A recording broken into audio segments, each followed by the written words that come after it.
이사야 제1장.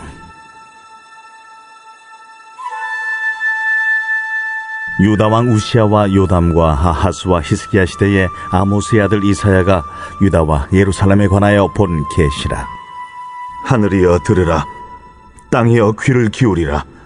여호와께서 말씀하시기를, 내가 자식을 양육하였거늘 그들이 나를 거역하였도다. 소는 그 임대를 알고 나귀는 그 주인의 구유를 알건만은 이스라엘은 알지 못하고 나의 백성은 깨닫지 못하는도다. 슬프다, 범죄한 나라여, 허물진 백성이여, 행악의 종자여, 행위가 부패한 자식이로다. 그들이 여호와를 버리며 이스라엘의 거룩하신 이를 만홀히 여겨 멀리하고 물러갔도다. 너희가 어찌하여 매를 더 맞으려고 패역을 거듭하느냐? 온 머리는 병들었고 온 마음은 피곤하였으며 발바닥에서 머리까지 성한 곳이 없이 상한 것과 터진 것과 새로 맞은 흔적뿐이거늘 그것을 짜며 싸매며 기름으로 부드럽게 함을 받지 못하였도다. 너희의 땅은 황폐하였고 너희의 성읍들은 불에 탔고 너희의 토지는 너희 목전에서 이방인에게 삼켜졌으며 이방인에게 파괴됨같이 황폐하였고 딸 시온은 포도원의 망대같이 참외밭의 원두막같이 애워싸인 성읍같이 겨우 남았도다. 만군의 여호와께서 우리를 위하여 생존자를 조금 남겨두지 아니하셨다면 우리가 소돔 같고 고모라 같았으리로다.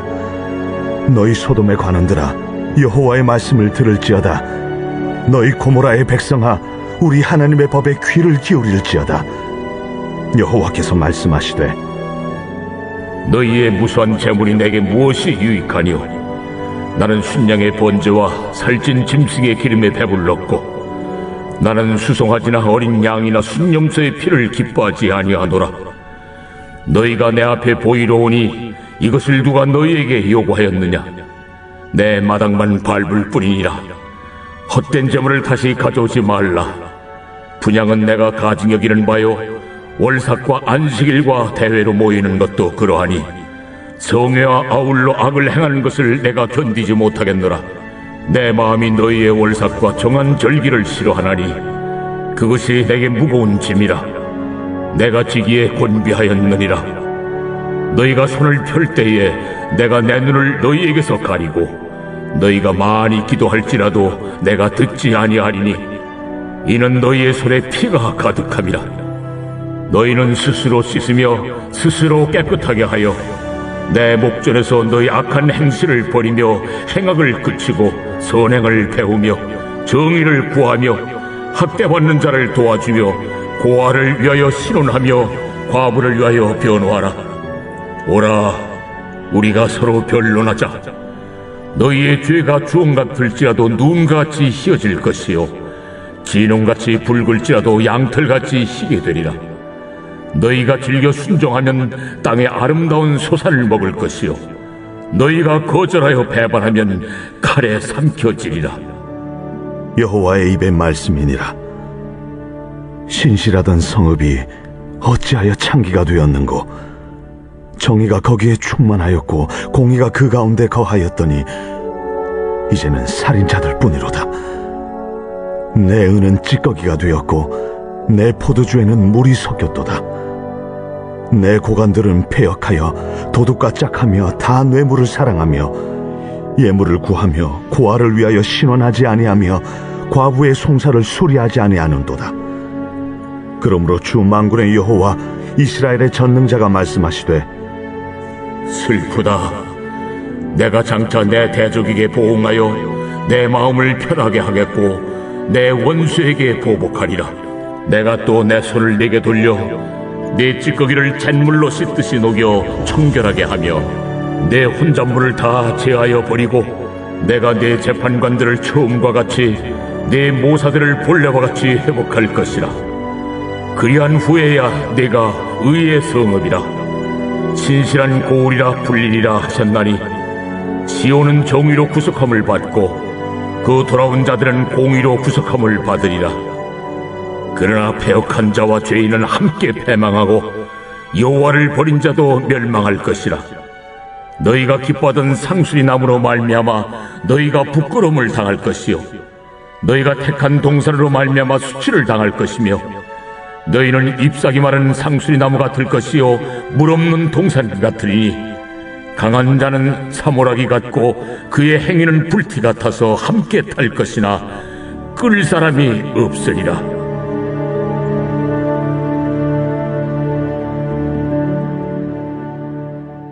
오늘의 말씀 이사야 1장입니다. 이사야서는 하나님께로부터 받은 계시를 기록한 책입니다. 1절을 보면 이사야가 활동한 시대적 배경이 나옵니다. 이사야가 선지자로 활동을 처음 시작한 것은 유다 제10왕인 우시야 때입니다. 좀 더 정확히 말하면 우시야 제위 말기입니다. 이사야 제6장을 보면 이사야는 우시야가 죽던 해에 하나님으로부터 선지자로 소명을 받았습니다. 당시 남유다는 우시야 시대의 큰 변형과 부를 누릴 수 있게 되었습니다. 우시야 이전에는 아달랴의 정권과 탈취 등으로 국력이 쇠해졌고 급기야 우시야의 선왕인 아마샤가 북이스라엘의 요아스와의 전쟁에서 패하고 사로잡히는 등의 수모까지 당하였습니다. 그런데 북이스라엘은 여로보암 2세 이후로 점점 몰락의 길을 걸었습니다. 또 남유다의 주변 나라들로 그 정세가 매우 불안정하여서 자기 나라의 문제에만 몰두할 수밖에 없었습니다. 유다는 그 틈을 이용해서 강성하여질 수 있었고 물리적으로 풍부함을 누릴 수 있었습니다. 하지만 이러한 물리적 풍요는 유다에게 축복만이 되지는 못했습니다. 왜냐하면 그들은 물리적 풍요를 올바르게 누리지 못했고 오히려 교만에 사로잡혀 버렸고 그 결과 남유다는 하나님으로부터 멀어지게 되었습니다. 유다의 교만은 우시야가 교만하여져서 직접 하나님께 분향하려 하는 그 사실에서부터 알 수 있었고요. 아하스의 악행을 통해서도 확인할 수 있습니다. 아하스는 유다 역사상 가장 타락한 왕이었습니다. 그는 자녀를 우상에게 바치는가 하면 성전의 문을 폐쇄하기도 하고 또 성전기구를 파괴하고 제단 옆에 우상의 제단을 쌓기까지 하였습니다. 그런데 이 모든 일의 배경은 우시야 시대의 물리적 부와 그로 인해 생겨난 교만함 때문이었던 겁니다. 여기서 우리는 한 가지 중요한 교훈을 발견할 수 있습니다. 그것은 하나님을 배제한 물리적 풍요는 타락과 파멸을 향해 나아가게 된다는 겁니다. 이를 가장 정확하게 또 확연하게 보여주는 인물이 바로 솔로몬입니다. 그가 이스라엘을 통치할 당시 그에게는 그의 부친 다윗에게부터 받은 무수한 보화가 있었습니다. 물론 솔로몬은 그 무수한 보화로 선한 일 또 하나님을 위한 일도 사용했습니다. 그러나 그의 마음이 점차 하나님께로부터 멀어지기 시작했습니다. 하나님으로부터 멀어지는 그 순간 그 무수한 풍요는 오히려 타락과 파멸의 나락으로 떨어뜨리게 만들었습니다. 그는 그것을 우상으로 숭배하게 되었고 자신의 방탕한 욕구를 충족시키는 도구로 삼아버렸던 겁니다. 결국 그가 가진 풍요는 차라리 가지고 있지 않는 것만 못한 것이 되어버린 셈입니다. 그렇다고 우리 하나님은 우리가 무조건 가난하게 살기를 바라는 분은 결코 아닙니다. 하나님은 우리들이 영적인 복뿐만 아니라 물질적인 복도 누리기를 원하십니다. 이 땅에서 비굴하고 초라하게 살지 않고 풍성하게 또 풍요롭게 살기를 바라시는 분입니다.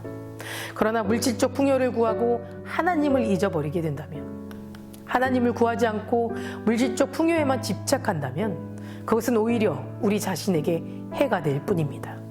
그렇기 때문에 우리는 물질보다 먼저 하나님을 구하며 살아가야 합니다. 물질의 마음을 쏟지 말고 하나님을 우리의 중심에 모시고 살아가야 합니다. 그렇게 될 때 하나님은 당신을 경외하는 자로 하여금 가난하고 공고한 자리에서 일으켜 세우시고 성공과 형통의 길을 걷게 하여 주실 겁니다. 그리고 죄악의 길, 타락과 방탕의 길로 들지 않도록 지켜주시고 또 승리하게 해줄 줄 믿습니다. 다시 1절 말씀을 보면 이사야는 자신의 예언이 유다와 예루살렘에 관한 것이라고 하였습니다. 유다와 예루살렘은 하나님의 백성 그리고 하나님 나라를 의미하는 겁니다. 곧 이사야의 예언은 하나님의 백성들이 거하는 유다와 예루살렘이라는 것을 나타내주고 있습니다. 그런데 사실 이사야서에는 유다와 예루살렘에 관한 예언만 기록되어 있지는 않습니다. 바벨론을 비롯한 세계 열방에 대한 예언이 제시되어 있기도 하고 여호와의 영이 강림하게 된다는 예언도 있습니다. 그럼에도 불구하고 유다와 예루살렘만 언급되고 있는 것은 하나님의 백성이 살고 있는 유다와 예루살렘만이 예언의 중심이 되기 때문입니다. 이사야서에서 모든 민족들은 오직 유다와 예루살렘, 곧 하나님의 백성과의 관계에서만 나타납니다. 본서의 내용을 잘 살펴보면 모든 나라들이 하나님 백성과 상관없이 단독적으로 나타나는 경우는 단 한 번도 없습니다. 이것은 이사야의 예언의 중심이 유다와 예루살렘, 곧 하나님의 백성들에게 있음을 명백하게 보여주는 겁니다. 다시 말해서 이것은 하나님의 백성이 이 세상 역사의 중심임을 의미하는 겁니다. 사실 유다는 아주 작은 나라요, 약한 나라였습니다. 그러니 유다는 역사의 중심이 아니라 변두리에 위치한 것처럼 보였습니다. 하지만 그것이 역사의 표면적인 모습일 뿐이었습니다. 하나님은 세상 역사를 당신의 백성인 유다를 중심으로 이끌어 가시면서 필요에 따라 주변 나라를 흥하게도 하시고 번성하게도 또 망하게도 쇠약하게도 하셨던 겁니다. 이렇듯 하나님의 역사를 진행시키시는 이유는 유다가 크든 작든 상관없이 그들에게 하나님의 언약의 말씀을 주셨기 때문입니다. 유다의 주변 나라와 민족들은 한순간 역사에 나타났다가 사라지곤 했지만 유다만큼은 70년 포로 생활을 겪으면서까지 그 역사가 단절되지 않았고 유지되었다는 사실만으로도 우리는 확인할 수 있습니다. 하나님은 당신의 말씀을 중심으로 역사를 이루어 나가시지만 그 언약의 말씀을 소유한 이들을 통해 그 역사를 더욱 굳건하게 세워가시기를 바라십니다. 그래서 지속적으로 유다를 붙드시고 때론 그들을 징계하시기도 하시지만 다시금 일으켜 세우시고 회복하게 하시는 것입니다. 사랑하는 성도 여러분, 이것은 우리도 마찬가지입니다. 우리가 하나님의 백성으로서 자신의 역사의 중심에 서 있음을 알고 이 세상을 당당하게 살아가야만 합니다. 왜냐하면 우리는 영원히 변치 않을 하나님의 언약의 말씀을 소유하고 있기 때문입니다. 하나님은 어제나 오늘이나 영원토록 변함없이 당신의 말씀으로 세상을 다스리고 통치하실 것이며 그 말씀을 세상 가운데 더욱 굳건하게 세워가실 것입니다. 그러므로 하나님의 말씀을 더욱 귀하게 받으시고 그 말씀에 따라 살아가시길 바랍니다. 그렇게 될 때 우리들은 진정한 역사의 주인공으로 당당하게 서게 될 줄 믿습니다. 기도하시겠습니다. 오늘은 목요일입니다. 목요일의 공동기도 제목은 다음 세대와 가정을 위해 기도해 주시기 바랍니다. 예배의 자리를 떠나지 않도록 기도해 주시고 가정의 예배가 회복되고 세워질 수 있도록 기도해 주시기 바랍니다. 그리고 올해 수험생을 위해 함께 기도해 주시기 바랍니다. 먼저 다음 세대와 수험생을 위해 기도해 주시고 각자 개인의 기도 제목을 위해 기도해 주시기 바랍니다. 사랑과 은혜가 충만하신 하나님 아버지, 오늘 하루도 나의 모든 것 주님께 맡기며 나아갑니다. 하나님 백성인 우리들이 이 세상 중심으로 살아갈 수 있게 하실 줄 믿습니다. 하나님이 주신 약속을 붙잡고 세상 풍파에 흔들리지 않게 붙잡아 주시며 영원한 하나님 나라를 바라보고 굳건한 믿음을 가지고 세상에서 승리할 수 있도록 인도하여 주시옵소서. 특별히 다음 세대 아이들과 그 가정을 위해 기도합니다. 불안하고 메마른 땅을 살아가고 있는 다음 세대 아이들에게 주님 축복을 더하여 주시옵고 경쟁 구도 속에서 하루하루를 허덕이며 살아가는 우리 아이들이 참 소망을 주시고 또 부패와 불의가 가득한 이 땅을 살아가는 아이들에게 낙심과 좌절하지 않도록 이 나라를 바로 세워 주시옵소서. 어떻게 살아가야 할지 방황하는 우리 아이들에게 주님 말씀으로 가르쳐 주시고 주님의 강한 오른팔로 붙잡아 주시옵소서. 각 가정마다 아이들과 함께 예배하고 기도하는 믿음의 가정을 세워주시고 그 속에서 주님의 사랑이 회복될 수 있도록 인도하여 주시옵소서. 담임 목사님 말씀의 능력을 넘치게 부어주셔서 말씀이 선포되실 때마다 죽은 영혼이 살아나고 병진 자들이 나음을 받는 역사가 일어나게 하여 주시옵소서. 수험생들을 지켜주실 줄 믿습니다. 건강과 지혜로 지켜주시고 두렵고 떨리는 마음 주님께 모두 내려놓고 평안한 하루하루를 살아갈 수 있도록 도와주시옵소서. 감사드리며 이 모든 말씀 예수 그리스도 이름으로 간절히 기도드립니다. 아멘.